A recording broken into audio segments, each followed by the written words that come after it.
So there are only 6 ways to name a real estate business, but over the last 10 years, I've seen a massive shift in the way that real estate agents are building their brands. And even established brands are quietly rebranding to keep up with this recent market shift. Why? Because the way that buyers and sellers choose agents has completely changed. So in this video, I'm going to give you the only 6 ways that you can name a real estate business, which naming style attracts the most leads today, and which naming styles no longer work. And I've mentored over 14,000 agents, so I have a pretty good idea of what works and what doesn't. Starting with number 6.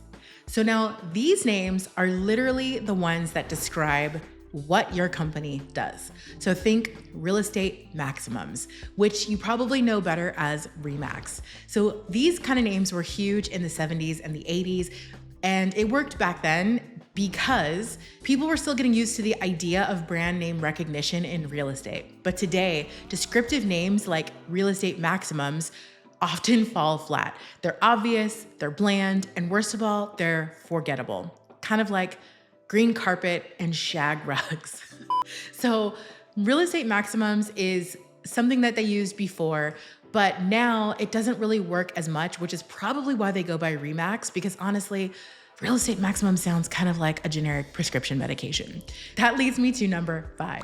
So these are abbreviated names made up of just a few letters or numbers. So a classic example of an abbreviated name would be C21, which stands for Century 21, of course.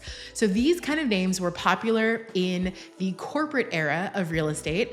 And this is when brands wanted to sound big and national and like buttoned up. But here's the problem. Acronyms only work if you have millions of marketing dollars to make people remember what the letters even mean. So if you're not a global franchise, coded names like C21 just get lost in the scroll. They're hard to search, they're hard to remember, and pretty disconnected, honestly, from what today's buyers and sellers actually care about. And honestly, C21 sounds more like a spaceship than a real estate company. So let's move on to number 4. So these names aren't literal. They're something that kind of evokes an idea, an emotion, or a concept. And it's one that positions the brand on like a deeper level. So in this case, I want you to think compass. It doesn't say real estate, but it does suggest guidance, trust, and direction. You can also think of things like my company, Community Influencer, which positions real estate agents as leaders in their local communities. So basically what you do is we say how to market locally without ever saying homes or properties or real estate, right? So when it's done right, a metaphoric name can be bold, it can be modern, it can be meaningful, like Compass or again, Community Influencer. And they give your brand a lot of personality and they make people like feel something, which is great. But there is a downside. You'll need a super strong message and marketing strategy behind that. We've literally spent millions of dollars to basically reframe in people's mind what a community influencer is. So unless you have that type of marketing budget, it's going to be really, really hard.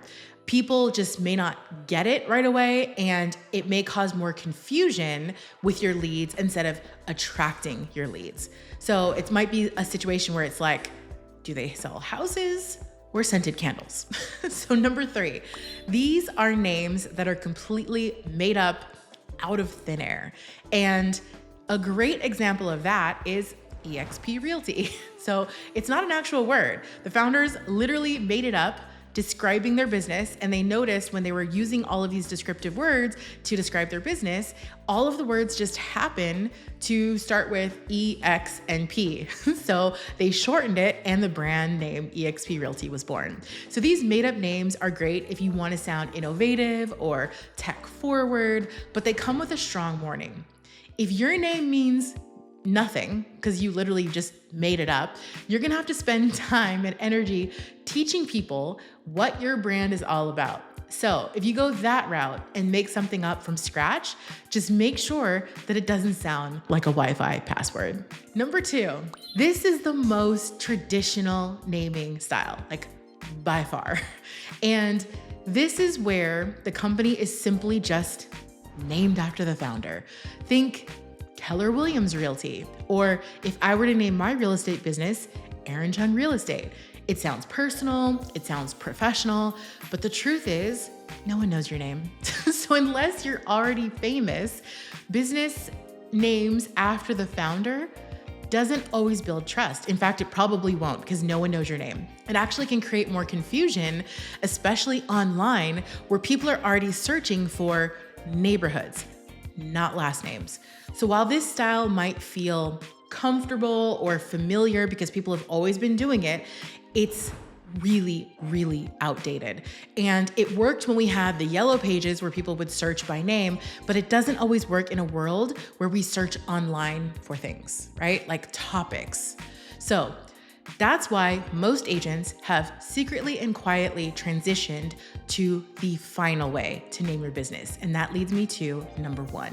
So these names reference a specific city, neighborhood, region, or community that your ideal clients are already searching for online. So it builds trust, instant authority, and visibility in your local market. And unlike a personal name or some sort of abstract name, a geographic name is easy to rank for in Google. It's easy to remember, and it's incredibly easy to grow. I helped my husband start his real estate business, and we chose the name Your Orange County because I see results from agents all over the world in my programs, and I've seen many real estate brands blow up like overnight after switching to a geographic name. So let me show you what I mean. We're already on the first page of Google for the keyword how to buy a home in Orange County. And currently we rank number 1 above everything, above Zillow, above Redfin, above every other real estate agent in our market. As a brand new business, we rank number 1, and it's because we have a geographic name. So it's not by accident. It's literally by design. I've seen lots of agents outrank established real estate teams because they chose a geographic name and the established brand stuck with a founder name that no one is searching for. So we're living proof that it works. And if you want your brand name to attract leads like a magnet, a geographic name is the smartest way to name your business today. So now, you know how to name your real estate business so that it attracts leads, but how do you actually choose the right name for your real estate business? So I've got a free AI prompt that's gonna help you come up with a name that's searchable, brandable, and doesn't require $1 million budget to explain. So all you have to do is copy the prompt, enter it into ChatGPT, and watch it give you a list of amazing names that you are going to absolutely love. So just check the description box below to download it, and bonus points if you drop your current business name in the comments. If you want me to review it, I'll do that. I'll look in the comments and I'll let you know if it's a great name that has a lot of potential. Unless it's Real Estate Maximums, which if that's the case, we'll just pretend that this conversation never happened.